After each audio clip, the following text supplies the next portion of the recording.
Assalamualaikum warahmatullahi wabarakatuh. Perkenalkan, nama saya Muhammad Fawaz Al-Kardawi dengan NIM 1242030 123. Dibuatnya video ini untuk memenuhi ujian akhir semester dari mata kuliah Pancasila.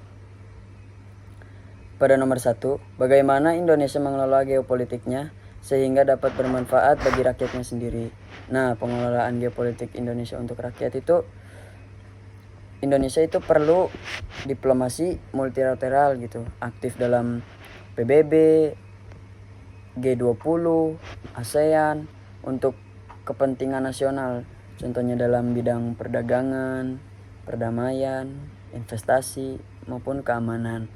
Nah, kemudian ada kerjasama ekonomi. Nah, kerjasama ekonomi untuk membangun kemitraan gitu. Contohnya juga untuk meningkatkan ekspor impor, kemudian meningkatkan lapangan pekerjaan hingga ke luar negara.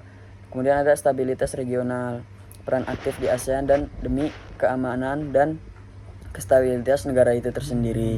Kemudian ada kebijakan maritim, dengan mengoptimalisasi posisi kepulauan untuk keamanan laut dan sumber daya. Nah, contoh keamanan laut ini ditetapkannya aturan laut seperti ZEE. Kemudian yang kedua ada apa yang harus dilakukan pemerintah untuk meningkatkan kualitas geopolitik dan geostrategi di negara Indonesia. Nah, peningkatan geopolitik ini contohnya ada memperkuat diplomasi gitu, dengan meningkatkan kualitas diplomat dan analisis politik geopolitik. Yang kemudian ada meningkatkan pertahanan dengan industri pertahanan yang diperkuat dan keamanan negara lainnya. Kemudian ada diversifikasi mitra, memperluas kerjasama dengan negara lain untuk memajukan negara itu tersendiri atau negara Indonesia. Kemudian ada memperkuat ekonomi, meningkatkan daya saing dan kemandirian ekonomi negara Indonesia.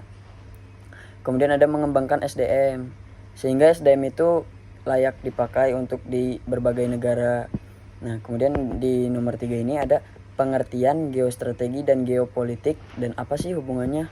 Nah, pengertian geostrategi itu penerapan kekuatan nasional berdasarkan faktor geografis untuk mencapai tujuan politik dan keamanan.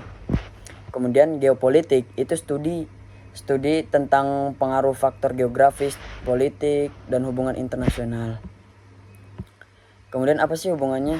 Nah, jika geopolitik itu memberikan pemahaman gitu berupa analisis sementara kalau geostrategi itu bentuk implementasinya, bentuk melakukan dari pemahaman itu.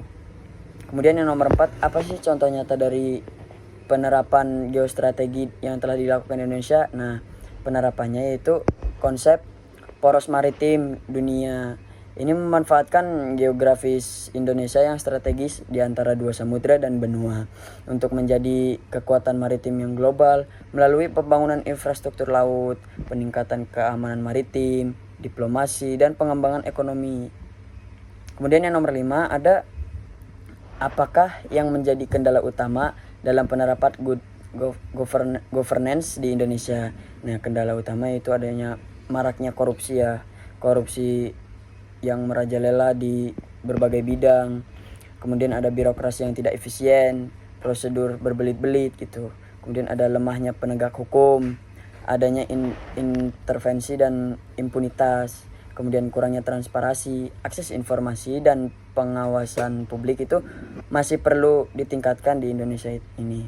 Kualitas SDM yang aparatur belum merata dan kurangnya profesionalisme pemerintah dalam memperbijak masalah SDM itu. Kemudian ada intervensi politik, campur tangan dalam pengambilan keputusan.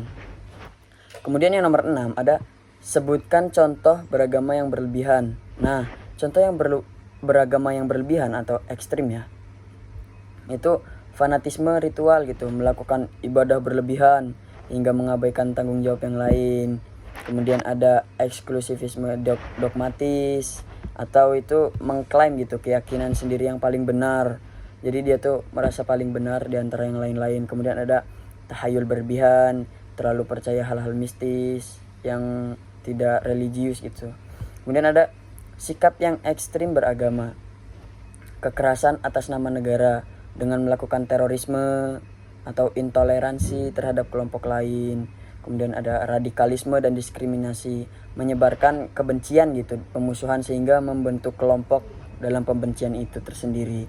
Kemudian ada dogmatis absolut, menolak ilmu pengetahuan atau kemajuan dengan alih agama. Jadi memperdahulukan agama baru ilmu.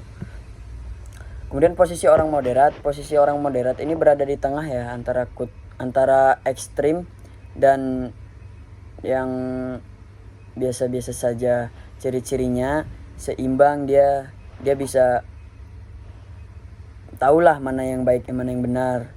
Kemudian ada toleransi, dia tuh toleransi dalam beragama. Kemudian dia tuh ada pasti mengambil jalan tengah di antara masalah-masalah itu.